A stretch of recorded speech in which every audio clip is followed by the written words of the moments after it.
రాసినటువంటి పత్రిక 6వ అధ్యాయము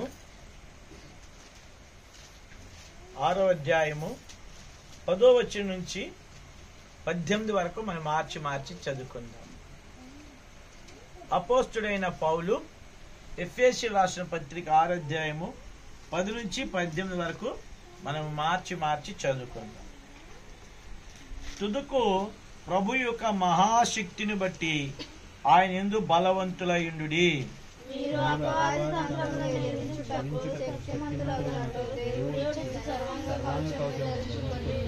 ఏలయనగా మనము పోరాడునది శరీరులతో కాదు గాని ప్రధానులతోనూ అధికారులతోనూ ప్రస్తుత అంధకార సంబంధులకు లోకనాథులతోనూ ఆకాశ మండలము దురాత్మల సమూహములతోనూ పోరాడుచున్నాము.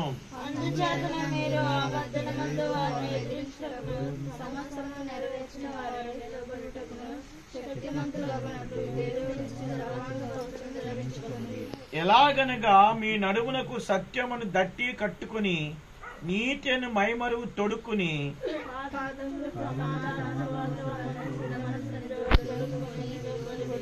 ఇవన్నీగాక విశ్వాసమును డాలు పట్టుకుని దానితో మీరు దుష్టుని అగ్నిబాణములన్నిటిని ఆర్పుటకు శక్తిమంతులవుదురు.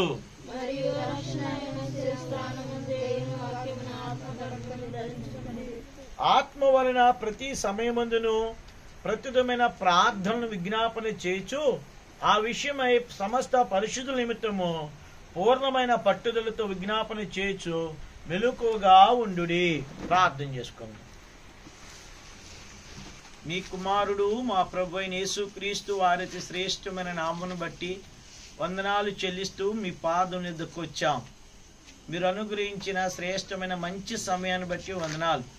ఈ రాత్రికాల సమయమందు ఈ వంకవారిగూడెము సహోదరుడు యాకోబు గారు కిరణ్ కీర్తన వారి గృహములో ఈ 2వ వారం కూడా కాటేజ్ మీటింగ్ కలిగి ఉండడానికి ఇచ్చిన ధన్యత బట్టి వందనాలు. అనుగ్రహించిన మంచి పాటల సమయాన్ని బట్టి వందనాలు. చదువుని లేఖన భాగములు దీవించి ఆస్వాదించి విరిచి మాకు పంచిపెట్టండి. ఎఫెసీ పత్రిక 6వ అధ్యాయము 10వ వచనం నుంచి 18 వరకు చదువులో సహాయపడ్డారు. దేవా, వాక్యం మీది, ప్రజలు మీ ప్రజలు, మేము మీకు చెందినటువంటి వారం కనుక దేవా, మీ దైవాత్మతో నన్ను నింపుకోండి. మీ నోటన మాట నోట ఉంచుము, మీ అరచేతుల్లో కప్పుము. నన్ను కూడా వాడుకోవాల్సిందిగా ప్రార్థన చేస్తూ చేరువచ్చిన మమ్ములను ప్రోత్సాహపరచమని కోరుతూ మీ జీవము గల మాటలు మాకు దయచేయమని కోరుతూ మీ అధికారమునకు మీ ఆధిపత్యము శిరస్సును అప్పచెప్పుకుంటున్నాను. నిలబడుతున్న మీ దాసుడిని నేను, నిష్ప్రయోజమైన దాసుడను, ఎన్నిక లేని వాడను కనుక మీ జీవాత్మతో నింపుకోండి, నన్ను వాడుకోమని కోరుతూ యేసుక్రీస్తు ప్రభు వారి నామమును బట్టి ప్రార్థిస్తున్నాము తండ్రి, ఆమేన్.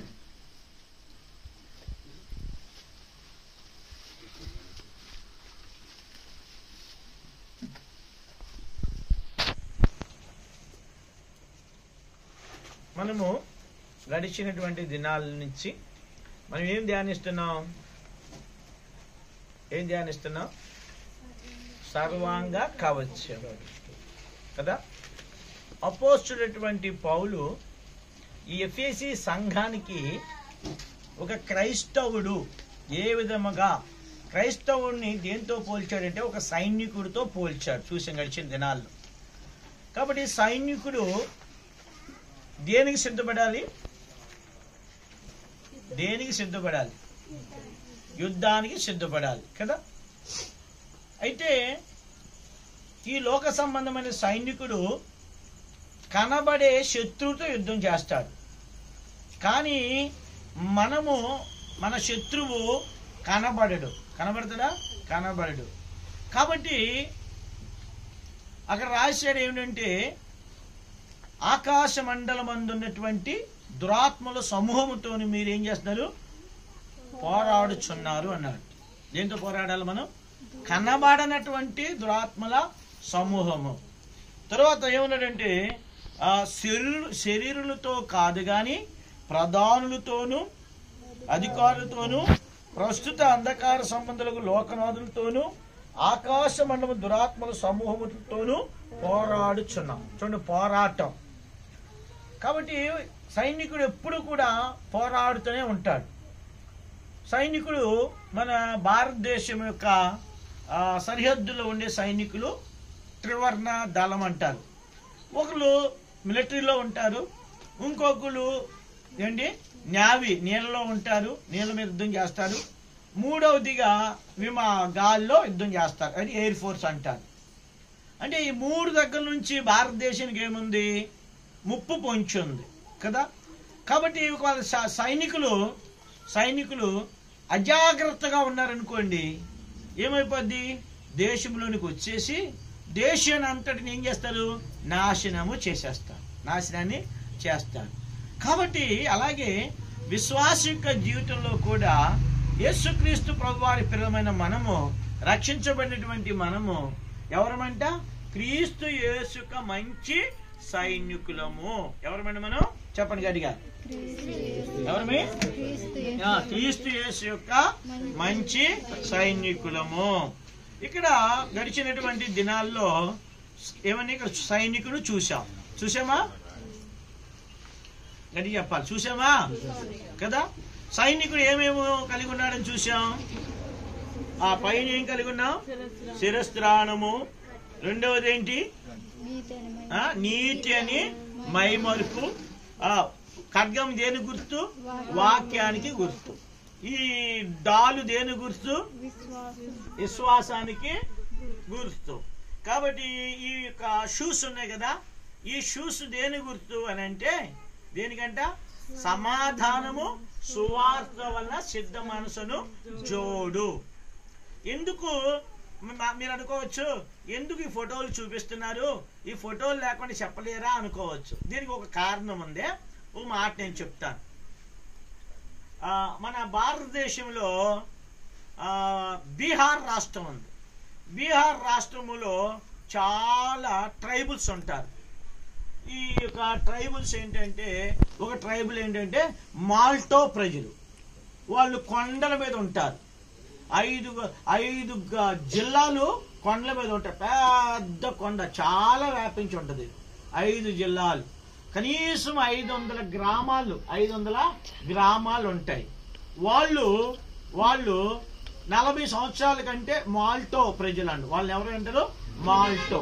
ఈ ప్రజలు 40 సంవత్సరాల కంటే బ్రతకరు అంట. 40 సంవత్సరాల కంటే బ్రతకరు. ఎప్పుడు ఇది 60-70లో చెప్తుంది ఈ సంగతి. అయితే వాళ్ళు ఇంటే ఉంటారు, పొట్టోళ్ళే ఉంటారు. ఒకడు పుడితే ఎదురు చచ్చిపోతారు. ఎందుకని, అక్కడ భయంకరమైన కలరా, మలేరియా, వాళ్ళ గురించి ఎవరు పట్టించుకునేవాడు ఎవరు కూడా లేడు. అయితే అలాంటి స్థలంలోనికి ఒక సహోదరుడికి భారం వచ్చిందండి.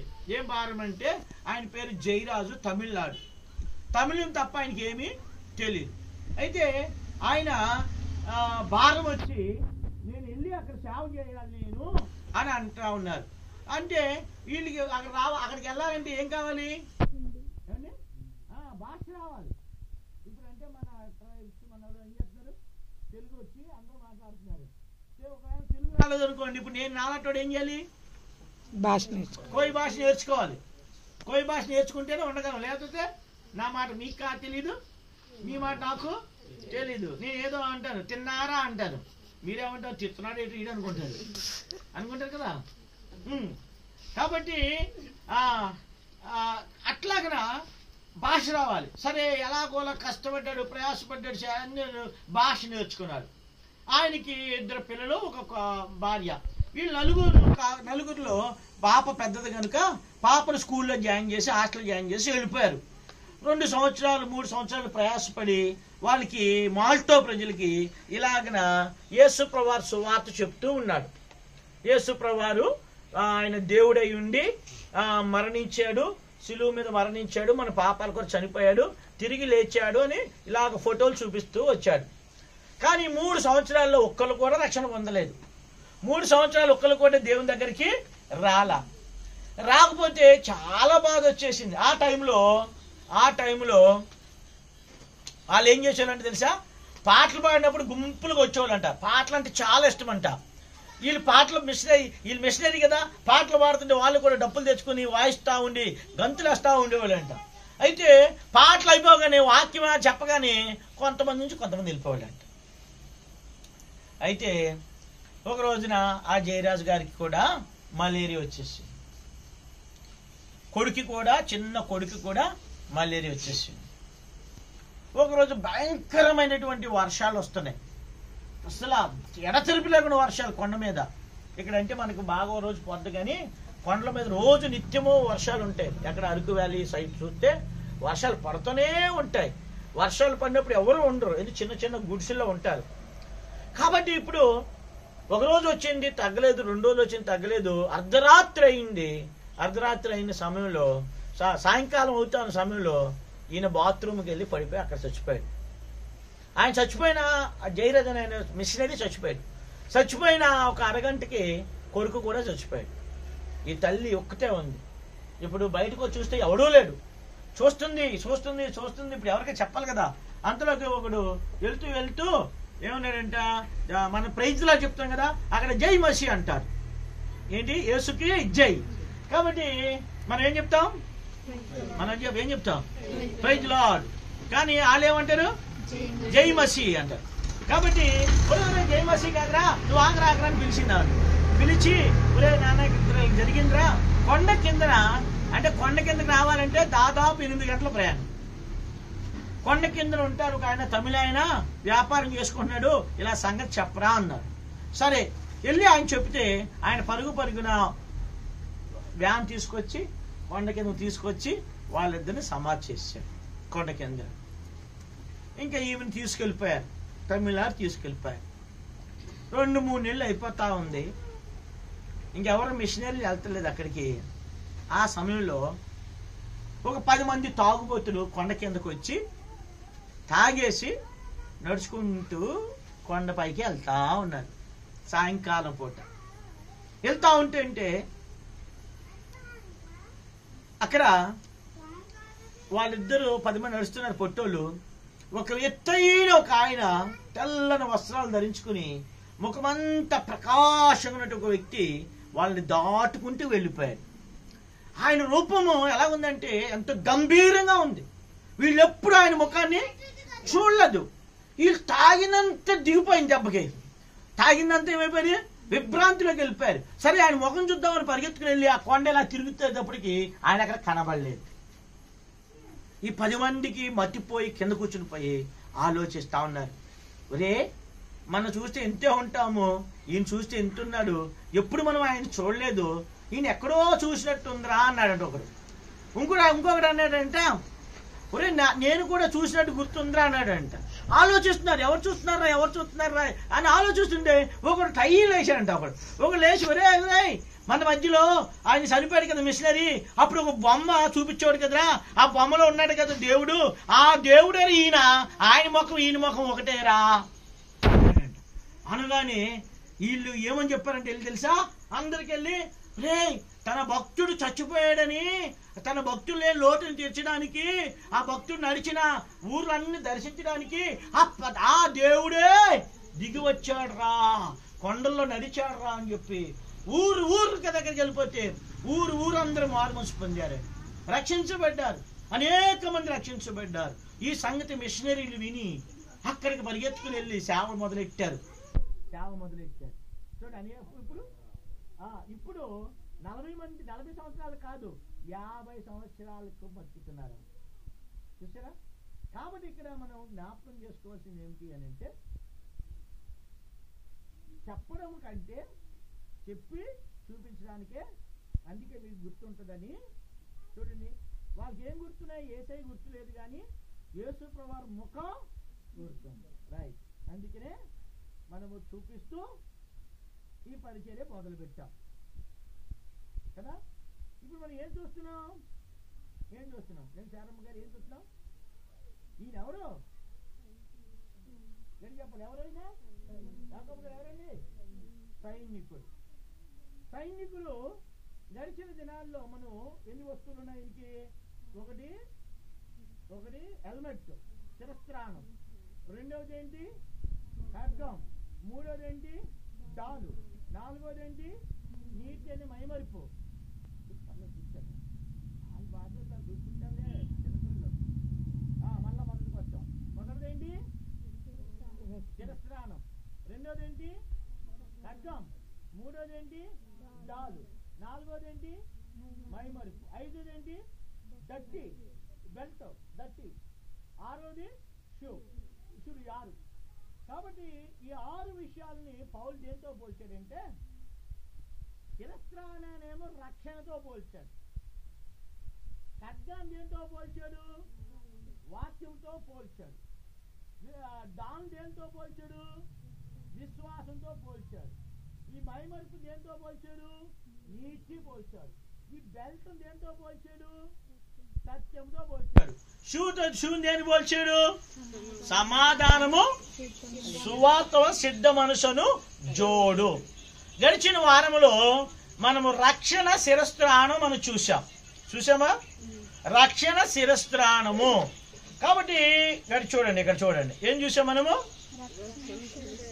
ఈ శిరస్త్రాణాన్ని మనము చూసాం. ఇప్పుడు శిరస్త్రాణము అంటే రక్షణ ఎలాగ పొందాలో ఎవరు చూసాము, జక్కయ్యని మనం చూసామా, జక్కయ్యని చూసాం.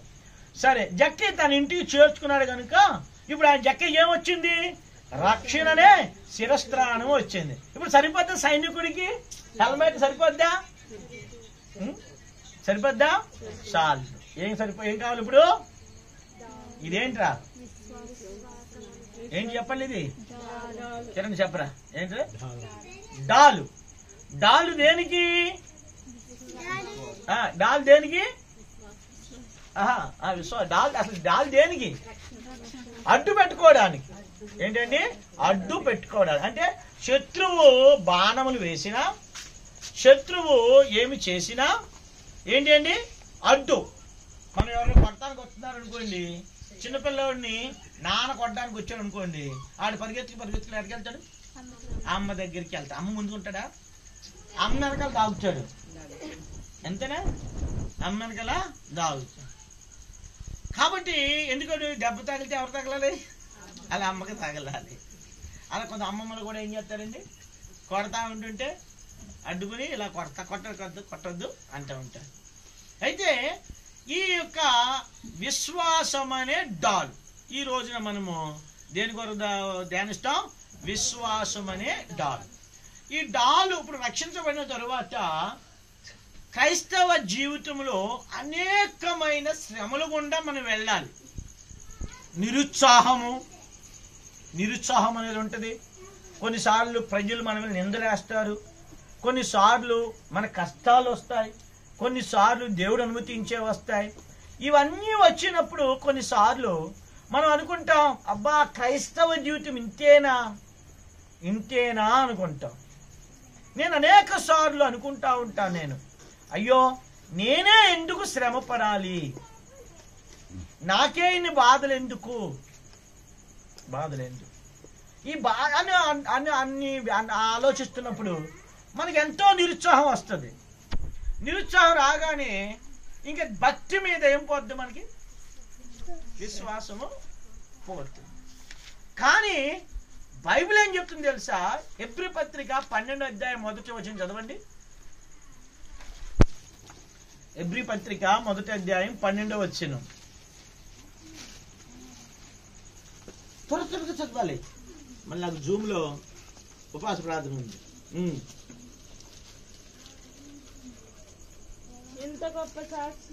చూడండి, ఇంత గొప్ప సాక్షి సమూహము మేఘం వల్లే మనలను ఆవరించి ఉన్నందున మనము కూడా ప్రతి భారమును సులువుగా చిక్కులు పెట్టు పాపమును విడిచిపెట్టి విశ్వాసమునకు కర్తయు దాన్ని కొనసాగించువాడైన యేసు వైపు చూచుచు. ఎందుకు చూలు పెట్టాడు, ఎందుకు అండి, 3 చుక్కలు పెడతారు కదా, ఇది రాస్తూ కంప్లీట్ అయినప్పుడు 3 చుక్కలు పెడతారంటే ఇంకా కంటిన్యూ అవుతుంది. చూచుచూ ఏంటండి, చూడండి, చూస్తే చాలు అంటే సరిపోయిందా. కాబట్టి ఇక్కడ హెబ్రీ పత్రిక 11వ అధ్యాయంలో విశ్వాస వీరుల యొక్క జాబితా రాశాడు. విశ్వాస వీరులు జాబితా. ఈ జాబితాలో అంత అయిపోయిన తర్వాత అన్నాడు 12వ అధ్యాయంలో, ఇంత గొప్ప సాక్షి సమూహము మనల్ని ఎలా ఆవరించింది, మేఘం వల్ల ఆవరించింది. అంటే వారి సాక్ష్యము అంటే వారు శ్రమల్లో గుండా వెళ్తున్నప్పుడు వాళ్ళు ఎంత విశ్వాసం కలిగి ఉన్నారు కదండి, ఎంత విశ్వాసం. ఉదాహరణకి ఇక్కడ మనం చూస్తే యేసు వైపు ఎవరు చూడండి, యాకోబు గారు ఎవరి వైపు? యేసయ్య వైపు చూడాలి. నేను ఒక మాట చెప్తానే, నేను ఎంతో నిరుత్సాహంలో ఉన్నాను. వంకవారి నుంచి కొత్త ఇంటికి వెళ్ళి తాతలు కూడా వెళ్ళే టైంలో చాలా నిరుత్సాహంగా ఉన్నాను, బాధలో ఉన్నాను. ఏంట్రా బాబు ఈ నిందలు ఒకదాని మీద ఒకటి వచ్చేస్తున్నాయి అని బాధపడుతున్నాను. అప్పుడు ఒక దేవుని సేవకుడు యూట్యూబ్లో వాక్యం చెప్తున్నాడు. ఏం చెప్తున్నాడంటే, ఆయన మొత్తం స్టేజ్ అంతా తిరిగేస్తాడు మైకి పట్టుకుని. ఎలా అంటాడు తెలుసా? దేవుడు మీతో ఎల్లప్పుడూ తోడుగా ఉంటాడని చెప్తాడు ఆయన. అయితే ఆయనకి ఏంటి గంతులు వేయడం అలవాటు. అయితే ఎవడో ఒకడు పోస్ట్ పెట్టారంట, ఓయ్ నువ్వు సేవకుడు వేరే, నువ్వు పాస్టర్ గారు వేరే, నువ్వు ఏంటి ఆ పిల్లక గంతులు ఎత్తనావు, గంతు ఒక దగ్గర వాక్యం చెప్పలేవా, నువ్వు సేవకుడు వేరని చెప్పి తిట్టారంట. మరి వాళ్ళు తిడితే బాధ వస్తుంది కదా, బాధ వస్తుంది రాదా? వస్తుంది. అప్పుడు ఆలోచిస్తున్నప్పుడు అప్పుడు దేవుడు ఆయనకు బయలుపరిచాడంట. అప్పుడు అన్నాడంటే దేవుడు యేసుప్రభునంట, ఒరే నాయనా ఆడెవడో నిన్ను అన్నాడు, నిన్ను ప్రేమించే నేనున్నాను, నిన్ను ప్రేమించే నీ భార్య ఉంది, నిన్ను ప్రేమించే నీ పిల్లలు ఉన్నారు, నిన్ను ప్రేమించే సంఘం ఉందిరా, అలాంటప్పుడు ఆడు ఎవడో అన్నాడంటే నీకెందుకురా బాధ అన్నాడంట కదా. అప్పుడు నాకు చాలా టానిక్ తాగినట్టు ఉంది. నిజమే కదా, ఎంతమంది నన్ను ప్రేమించి మాతో పాటు శ్రమలు అనుభవించారు, ఎంతమంది ప్రేమించి ఏమండి ఎంతో సహాయం చేశారు కదా. కాబట్టి నాకు కూడా సంతోషం వచ్చింది. మనుషుల కంటే మనల్ని ప్రేమించిన దేవుడు మన తోడుగా ఉన్నాడు చూడండి. కాబట్టి విశ్వాసం అనేది మనకు కలిగి ఉండాలి. బైబిల్ ఏం చెప్తుంది తెలుసా? విశ్వాసం లేకుండా దేవునికి ఇష్టడై ఉండుట అసాధ్యం. ఏంటి విశ్వాసం? నమ్మటం. ఏంటి నమ్మడం? కాంతమ్మ గారు తలుపులు అప్పుడే వేసేసింది. అందరూ 11 తలుపులు వేస్తారు. మా కాంతమ్మ వస్తూ మాత్రం ఆసక్తిగా వస్తుంది, కానీ రాగానే పాప కాంతమ్మ కలిసిపోయి ఉంటుంది. సరే, విశ్వాసం ఏమిటి? విశ్వాసం అంటే ఏమన్నాడు? విశ్వాసం అంటే దేవుడు ఉన్నాడు, దేవుడు సహాయము చేస్తాడు. నేను ఎప్పుడో ఒక మాట చెప్తాను. నేను ఒక పుస్తకంలో చదివాను. ఒక అర్ధరాత్రి ఒక ఆర్ఎంపీ డాక్టర్ దగ్గరికి వచ్చి జాషువా లాంటి వచ్చి, కడుపు నొప్పి వచ్చేస్తుంది అంకుల్ గారు, మందు ఇచ్చారు కదా మొన్న, ఇప్పుడు మందు ఇవ్వండి అన్నాడు. ఒరే నాయన మొన్న అప్పుడు ఇచ్చిన మందులు అయిపోయారా, ఇప్పుడు మందులు లేవు, మందులు తేవాలంటే ఊరు వెళ్ళి రావాలి రానంట. లేదు లేదు అంకుల్ గారు మీరు తేవాల్సిందే, చచ్చిపోయేలాగా ఉన్నాను బాబు అన్నాడంట. చూసి ఆయన ఏం చేశాడు, సరే లోపలికి ఉండరా అని చెప్పి ఎత్తుకొచ్చి ఒరే నోరు మూసుకో, నోరు తెరవరా, కళ్ళు మూసుకోరానంట అని చెప్పి నీళ్ళు పోసి ఒక టాబ్లెట్ లోపల వేసాడంట. తగ్గిపోయింది. ఇంటికి వెళ్ళిపోయాడు. మరలా రేపు వచ్చాడు. రేపు వచ్చి అంకుల్ గారు పొద్దున వచ్చి అంకుల్ గారు మళ్ళీ కడుపు నొప్పి వస్తుందండి, టాబ్లెట్ ఇవ్వండి అన్నాడు. ఒరే ఇంకొక బత్తాయి పీకనేటరా అన్నాడంట. నువ్వు గుండి పీకనేటరా, నువ్వు ఆగరా కాసేపు బయటికి వెళ్ళి వేస్తాడు. అంటే ఇది వీడు దారి కట్టుకోలేక ఏం చేశాడు, ఒక చెత్త బట్టను పీకేసాడు, నోట్లో వేసాడు. దాన్ని నమ్మి ఏమైపోయింది. అలాగే లేని సమయంలోనే దేవుని నమ్మితే కార్యం జరగదు. విశ్వాసం అనేది ఏంటంటే ఉన్నదాన్ని, అది కనబడదు ఉన్నది. ఇప్పుడు ఉదాహరణకు ఎవరు ఊరు వెళ్ళారు. ఇప్పుడు లక్ష్మణరావు ఊరు వెళ్ళాడు. ఇప్పుడు ఆమె వస్తాడు అని ఎదురు చూస్తుంది కదా. వస్తాడా? ఖచ్చితంగా వస్తాడు. ఉన్నాడు కదా, ఉన్నాడు. అట్లాగే దేవుడు అనే ఆయన ఇప్పుడు లక్ష్మణరావు చూసింది ఆవిని, లక్ష్మణరావుని చూడలేదు, కానీ ఆయన అక్కడ ఉన్నాడు, పేటెళ్ళి వస్తాడు కదా. కాబట్టి అట్లాగే దేవుడు అని ఆయన ఉన్నాడు. ఆయన బైబిల్ ఏం చెప్పింది తెలుసా? ఆయన అదృశ్యమైన దేవుడు. ఏ దేవుడు అండి? అదృశ్యంగా ఉంటాడు, కానీ మన పక్కనే ఉంటాడు. ఎక్కడ ఉంటాడు ఆయన? మన పక్కలో ఉంటాడు, మన దగ్గరే ఉంటాడు, కానీ మనకు కనబడ్డు. ఎందుకు కనబడ్డు? ఆయన కనబడ్డాడు అనుకోండి, మనిషి బ్రతకడు.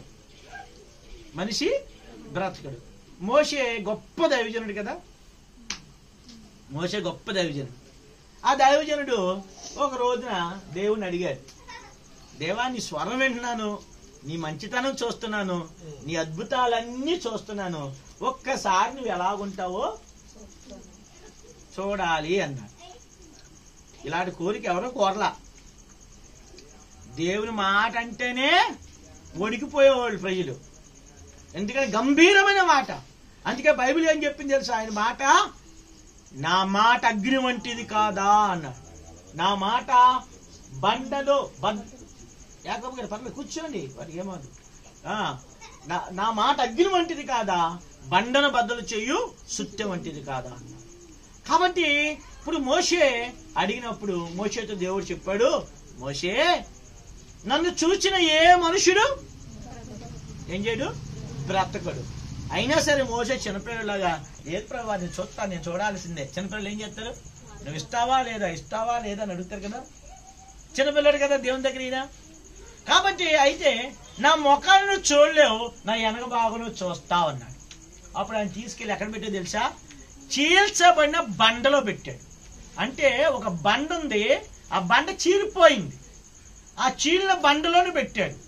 ఆయన్ని ముఖానికి వెళ్ళేంత వరకు దేవుడు ఏం చేశాడు, ఆ బండను మూసాడు, వెళ్ళిన తర్వాత తీసాడు. ఆ బండ ఏంటి, చీల్చబడింది. చీల్చబడిన బండ యాక్చువల్లీ మోసే ఇలా నిలబడి ఉండాలి. ఒకవేళ ఇలా తిరిగాడా ఏమవుద్ది, ఇటు గీసుకుంటాయి. ఇటు తిరిగాడా ఇటు గీసుకుంటాయి. సరే క్షేమం పుట్టింది మనకి. ఇలా తిరిగితే ఇలా వంగితే ఏమవుద్ది, వంగితే మనిషి ఉంపుతాడు కదా, అప్పుడు మళ్ళీ గుచ్చుకుంటాయి. అంటే మనం దేవుని ఎప్పుడు చూడగలం అంటే శ్రమల గుండా వెళ్ళినప్పుడు దేవుని సమీపముగా మనం చూడగలం.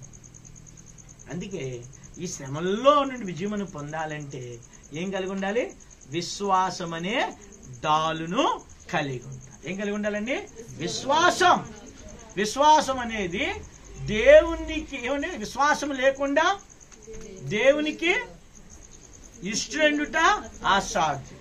కొత్త నిబంధనలో 5 విశ్వాసాలు ఉన్నాయి. ఒకటి ఏంటండి, అవిశ్వాసము. రెండవది అల్ప విశ్వాసము. మూడవది ఆవగింజంత విశ్వాసము.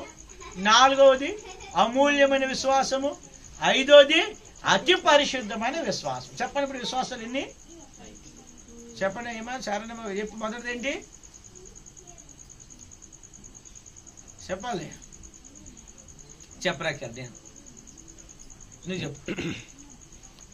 ఒక్కటి చెప్పు వాళ్ళ కిరణ్, 5 ఒకటి చెప్పరా. అతి విశ్వాసం కాదులే, నువ్వు ఆగమ్మా, చెప్పకు, మీరు మాట్లాడద్దు. నువ్వు చెప్పగలుగుతామ్మా. అవిశ్వాసం. ఫస్ట్ ఏంటి, అవిశ్వాసం అంటే నమ్మకపోవడమే. యేసుక్రీస్తు ప్రభువారిని ప్రజలు నమ్మలేదు కనుక ఆ స్థలంలో అనేకమైన కార్యాలు చేయలేకపోయాడు. నమ్మితే కదా చేస్తాడు. బైబిల్ ఏం చెప్తుంది, నువ్వు నమ్మిన ఎడలా ఏం సారమ్మ గారు ఏంటి, నువ్వు నమ్మిన ఎడలా దేవుని మహిమను చూస్తావు. ఏం చేయండి, విశ్వాసము గొప్ప కార్యాలు జరిగిస్తాడు. దేవుని యందు విశ్వాసము ఇది డాలు చాలా ప్రాముఖ్యమైంది. కాబట్టి విశ్వాసం, ఈ విశ్వాసము 5 రకాలు. మొదటిది ఏంటి, అవిశ్వాసం. రెండవది అల్ప విశ్వాసం. మూడవది ఆవగింజంత విశ్వాసం. నాలుగవది అమూల్యమైన విశ్వాసం. ఐదవది అతి పరిశుద్ధమైన విశ్వాసం. ఇప్పుడు చెప్పు సారమ్మ, ఒక్కటి చెప్పు. చెప్పగలుగుతాం మొత్తం 5 చెప్పమ్మా.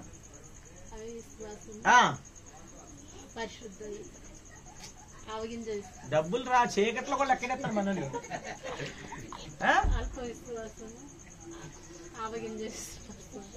సరే మా వెనకాల చెప్పండి, ముందు చెప్పండి అందరు గట్టిగా. అవిశ్వాసము, అల్ప విశ్వాసము, అన్ని ఆలే. అవిశ్వాసము, అల్ప విశ్వాసము, ఆవగింజంత విశ్వాసము, అమూల్యమైన విశ్వాసము, అతి పరిశుద్ధమైన విశ్వాసం. చూడండి ఏంటి ఎన్ని చెప్పినప్పుడు చెప్పమ్మా శారణమ్మా. ఒకటి అవిశ్వాసము, అల్ప విశ్వాసము, ఆవగింజ విశ్వాసము, అమూల్యమైన విశ్వాసము, అతి పరిశుద్ధమైన. అబ్బా పాస్ అయిపోయావు, వెరీ గుడ్. కాబట్టి ఈ ఈ విశ్వాసాలే. కానీ అవిశ్వాసం అంటే దేవుని నమ్మకపోవడమే. ఇది జరుగుద్దా, ఇది జరగదు, ఇది అవుద్దా అనుకుంటాం కదా. కొన్ని పరిస్థితులు అనుకుంటాం లేదా? చెప్పండి, అనుకోలేని ఉన్నా ఎవరన్నా? నేను సరే అనుకున్నావా? ఈ కష్టం నుంచి బయటకు వస్తావా? దేవుడు దేవుడు అన్నాం కానీ బూడిది ఏమీ లేదు.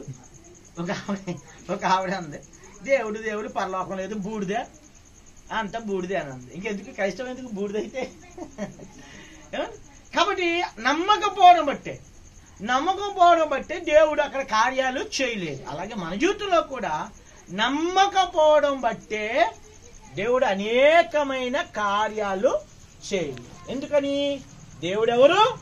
నమ్మదగిన వాడు. దేవుడు ఎవరండి? మనల్ని ఏం చేయమంటలేదు, నమ్మండి అన్నాడు. ఉదాహరణకు అబ్రహాం దగ్గరికి దేవుడు వచ్చాడు.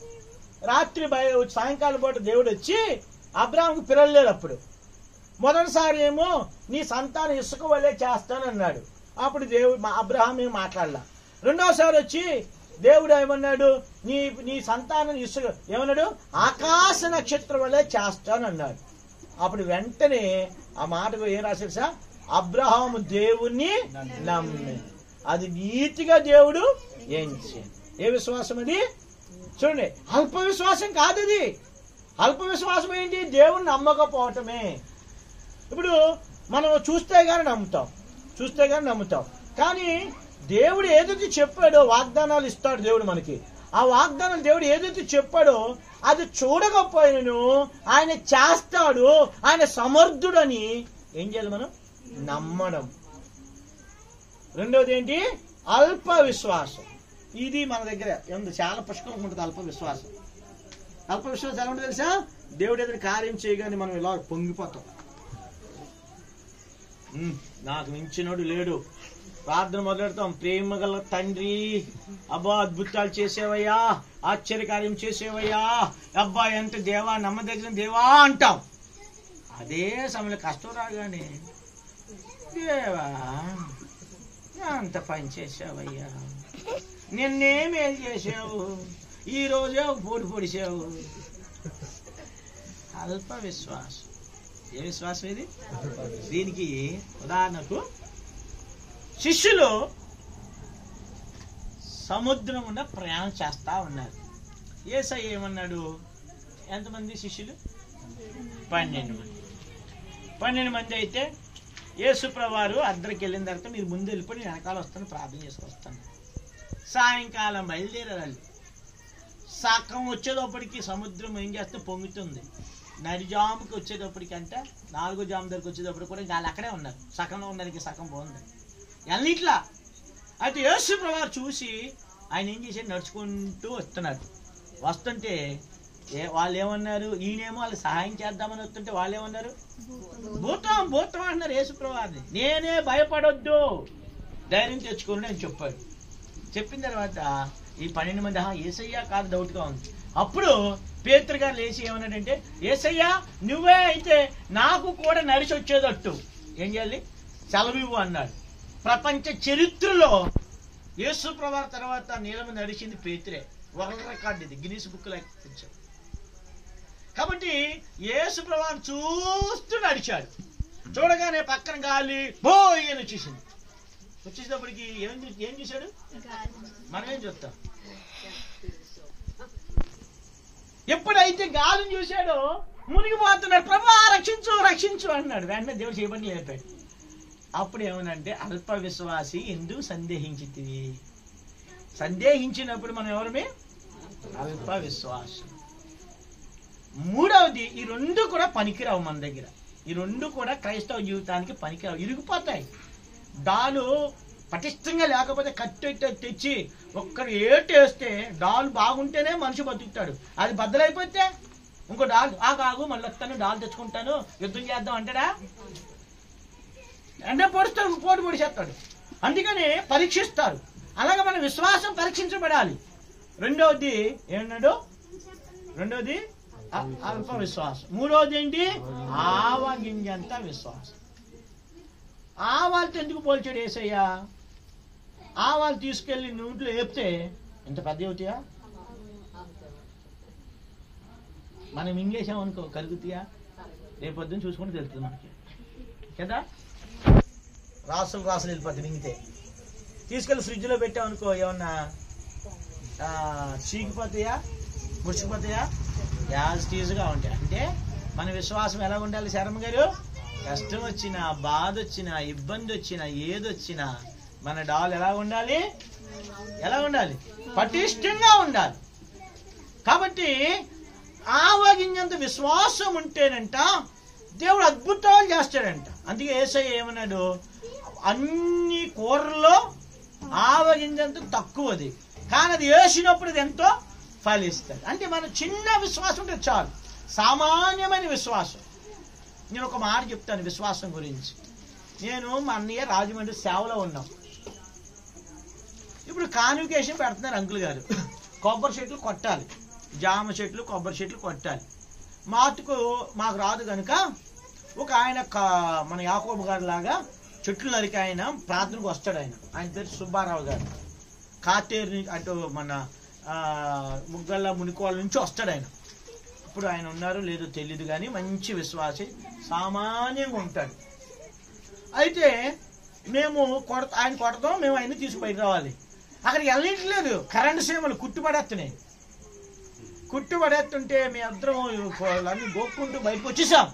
అన్నా సుబ్బారావు అన్నా మనం చేయలేమన్నా అని అంటే 5 నిమిషాలకి ఆయన ఏం చేశాడంటే మళ్ళీ మాతో వాడు కూర్చున్నట్టుగా మళ్ళీ వెళ్ళి పని చేస్తా ఉన్నాడు. శుభ్రంగా పని చేస్తున్నాడు, కాలు దులుపుకోవట్లేదు. ఏంటన్నా నేను అడిగాను, ఏంటన్నా ఎలా పని చేస్తామంటే చీమలు లేవు అన్న అన్నాడు.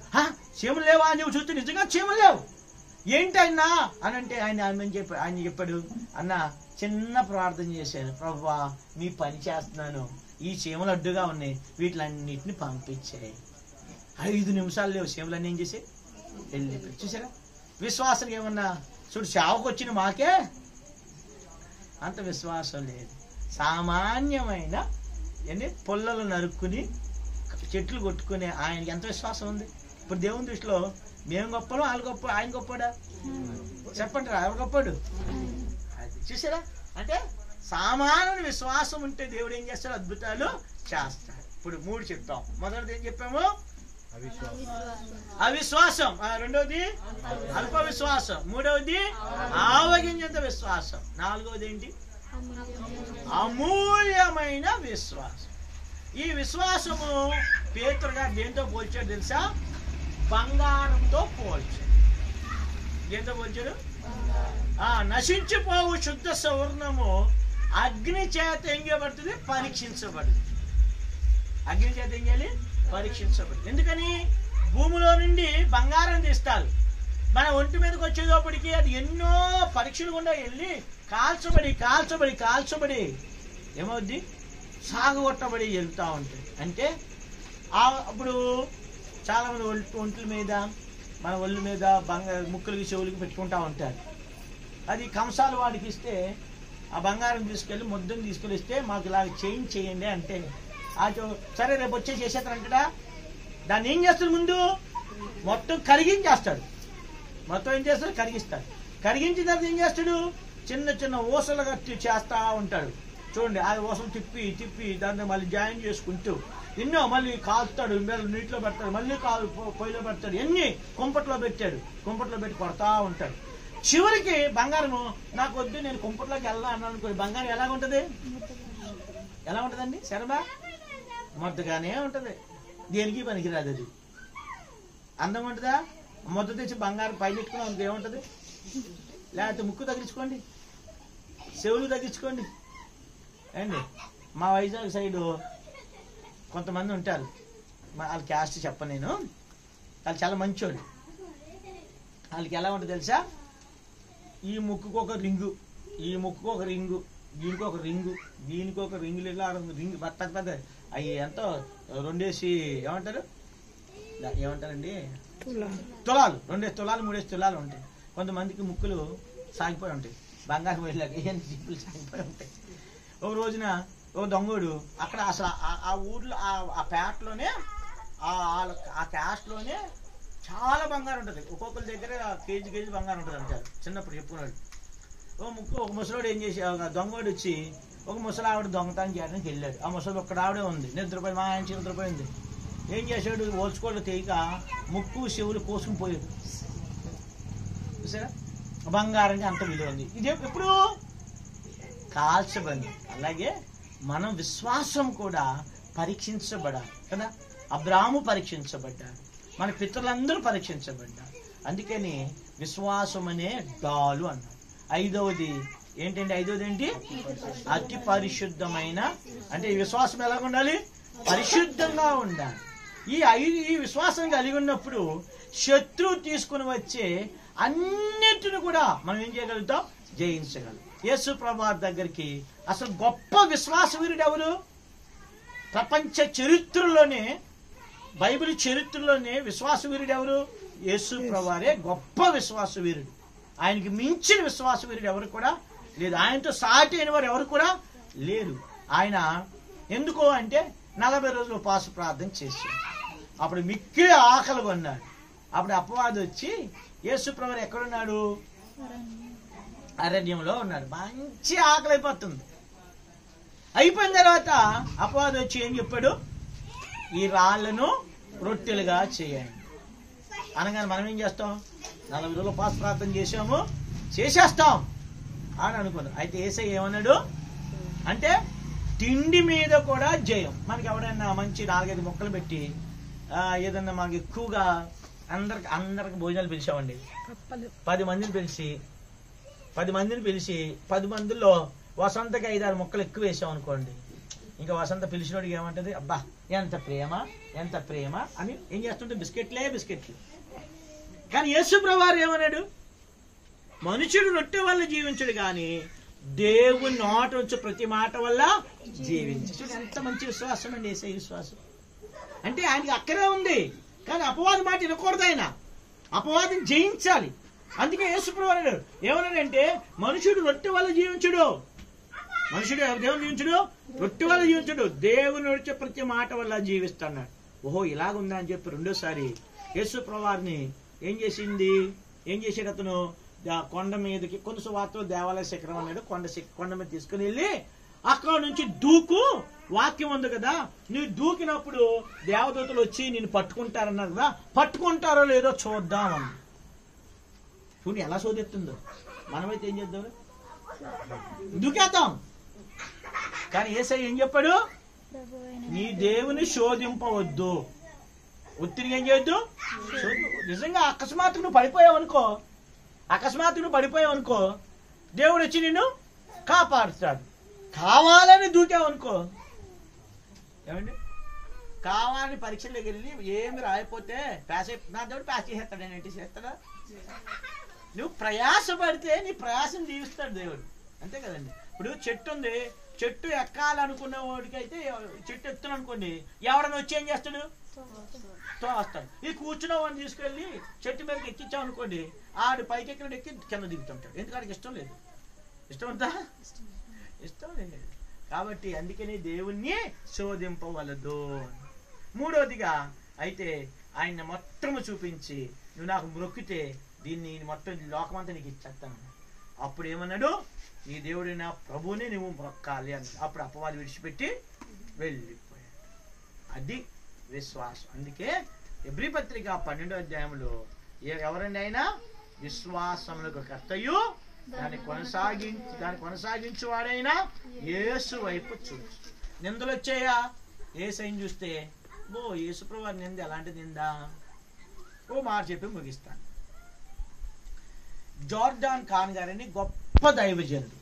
ఏం పేరు? అనే పేరు గడి చెప్పాలి. ఎవరండి? జార్డాన్ ఖాన్. ఆయన పాకిస్తానీ.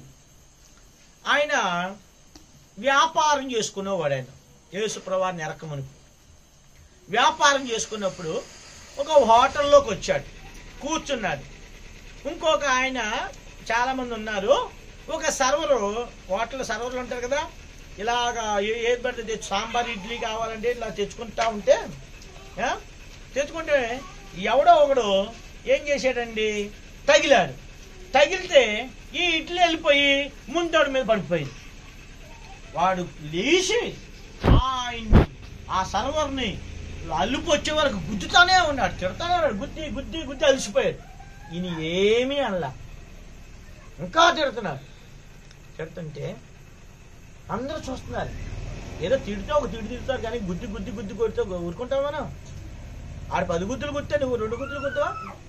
గుద్దుతావా? అందుకని అడగాలి మనం కదా.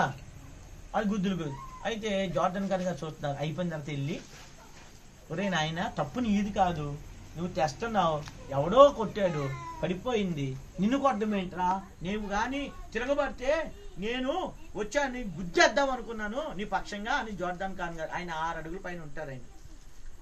అంటే అప్పుడు అన్నాడంట, నేను కానీ ఆయన కొట్టాను అనుకోనండి, యేసు ప్రభువు నాకు ఇచ్చే రక్షణకి విలువే ఉంటుందండి. నా ప్రభువు పరలోకం నుండి దిగి వచ్చి నా కొరకు చనిపోయాడండి. ఏంటి అంతా ఆయన నాకు పరిచయం చేయన్నాడండి. అప్పుడు చెప్పాడంట, అయ్యా యేసుప్రభు వారు దేవుడు. ముస్లిమ్స్ యేసుప్రభు వారు నమ్మరు, ఆయన ప్రవక్త నమ్ముతారు. యేసుప్రభు వారు దేవుడయ్యా, నా కొరకు రక్తం కార్చాడు, నా కొరకు ప్రాణం పెట్టాడు, నన్ను రక్షించాడయ్యా, ఆయన జీవితం నేను జీవించాలి. అందుకే యేసయ్యే మాట్లాడలేదు, నేను ఎలా మాట్లాడతాను? యేసయ్యని తిడుతుంటేనే యేసయ్య తిరిగి మాట్లాడలేదు, నేను ఎలా ఉంటాను అని చెప్పుకుంటే అప్పుడు అక్కడ యేసు ప్రభువారిని అంగీకరించాడు. ఆయన భక్తి సింగార్ దగ్గరికి వచ్చి గొప్ప సేవ చేశాడు. చూసారా, విశ్వాసము అన్నది చాలా ప్రాముఖ్యమైనది. విశ్వాసము ద్వారా మనం ఏం చేయబడ్డాం? రక్షించబడ్డాం. విశ్వాసము గొప్ప కార్యాలు చేస్తాం. కాబట్టి ఈ డాల్ అనేది చాలా ప్రాముఖ్యం. ఇప్పుడు మనం ఏ విశ్వాసం కలిగి ఉన్నాం? ఎక్కువ అల్ప విశ్వాసం కలిగి ఉన్నామా? అవిశ్వాసం కలిగి ఉన్నామా? ఆవగినంత విశ్వాసం కలిగి ఉన్నామా? అమూల్యమైన విశ్వాసమా? అతి పరిశుద్ధం. ఏ విశ్వాసం కలిగి ఉంటాం చెప్పండి? నువ్వు చెప్పరా? అతి పరిశుద్ధ విశ్వాసం కలిగి ఉన్నావు, ధన్యురాలు నువ్వు. అయితే నాకు మాత్రం 3-4 కలిసి ఉంటాయి. అప్పుడప్పుడు అల్ప విశ్వాసం వచ్చేస్తుంటుంది, అవిశ్వాసం వచ్చేస్తుంటుంది పరిస్థితులు బట్టి. ఏమండి, ఆవగినంత విశ్వాసం ఉంటుంది, తర్వాత అమూల్యమైన విశ్వాసం. కష్టంలో కూడా ఒక్కొక్కసారి పోలే దేవుడే చేస్తాడు, దేవుడు చేయాలే అని నమ్ముతూ ఉంటాం. కాబట్టి ఇక్కడ మనకి జ్ఞాపకం చేసుకోవాల్సింది ఏంటి? రెండవదిగా ఏముండాలి మనకి? విశ్వాసం అనే డాల్. రక్షణ అనేది ప్రాముఖ్యమైంది. రక్షణ తర్వాతనే విశ్వాసం అనే డాల్. రక్షణ లేకుండా దయ్యాలు కూడా నమ్ముతాయి అంట. యాకోబు పత్రికలు అంటాడు, దేవుడు ఉన్నాడని ఎవరు నమ్ముతారు? నమ్ముతాయి లేవా? నమ్ముతాయి. మరి నువ్వు కూడా రక్షణ పొందకుండా, పాపం మానకుండా, మారుమూసి పొందకుండా యేసయ్య గొప్పడు అంటే యేసుప్రభువు ఏమన్నాడు? ఒరే నాయనా, నువ్వే కదా దెయ్యాలు కూడా నమ్ముతున్నారా అన్నాడు. కానీ దెయ్యాలు నమ్మడం వేరు, మనం నమ్మడము వేరు. కాబట్టి రక్షణ పొందిన తర్వాత విశ్వాసము డాలు ఉంటుంది. విశ్వాసము ద్వారా దేవుడు గొప్ప కార్యములు చేస్తాడు. అలా చేయనట్లుగా ప్రభు మనకు సహాయము చేయనుగా. ప్రార్థన చేసుకుందాం. అందరూ ప్రార్థన చేయరు.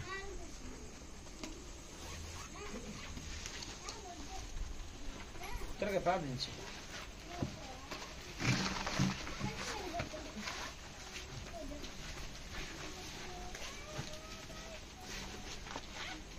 నా ప్రియాపుల్లో తండ్రి, గొప్ప దేవ, సర్వాధికారి, సమస్త ఎరిగిన ఆదేవన తండ్రి, నీకు వందనములు విశ్వాసం చెల్లిస్తుంటావా?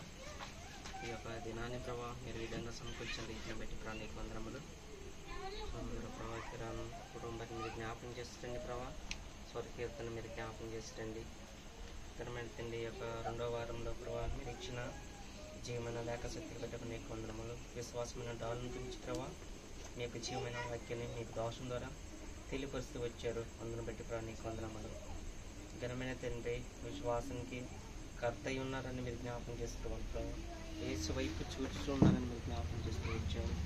అలాగే ప్రభావ విశ్వాసంలో ఉన్న 5 తలంతులను కూడా మీరు తెలియపరుస్తూ వచ్చారు ప్రభావ. ఆ విశ్వాసము, అల్ప విశ్వాసము, ఆవగించంత విశ్వాసము, అమూల్యమైన విశ్వాసము, అతి పరిశుద్ధమైన విశ్వాసము ఎలాంటి పరిస్థితుల్లో ఉంటుందో కూడా మీరు తెలియపరుస్తూ వచ్చారు. అందును బట్టి ప్రభావ నీకు వందనములు. ఘనమైన తండ్రి, ఈ యొక్క కుటుంబాన్ని కూడా మీరు జ్ఞాపకం చేస్తారండి ప్రభావ.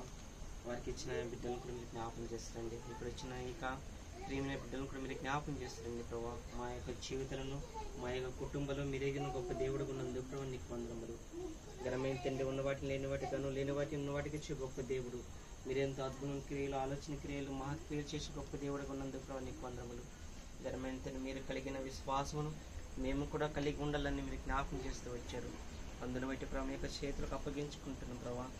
ఘనమైన తండ్రి ఈ యొక్క దినమంతరం మీ కాపుదల మీ యొక్క రక్షణ మాకు అనుగ్రహిస్తూ ఆవశ్యంగా కోరుతూ యేసుక్రీస్తు నామమున స్తుతించి ప్రార్థించి బ్రతిమాలు వేడుకుంటున్నాం తండ్రి. ఆమేన్. మన తండ్రి దేవుని యొక్క ప్రేమయు కుమారుడైన యేసుక్రీస్తు కృపయు పరిశుద్ధాత్మిక అన్యుడితమైన సహవాసం సంతోష సమాధానము చేరి వచ్చిన మనకును చెదరిన సకల పరిశుద్ధులకును యేసు రక్తంతో కడగబడిన వారికి తన వాక్యాన్ని విధేలిన వారికి దేవుడు అత్యధికమైన శాంతి సమాధానం నెమ్మది దయచేయను గాక. ఆమేన్. Praise lord.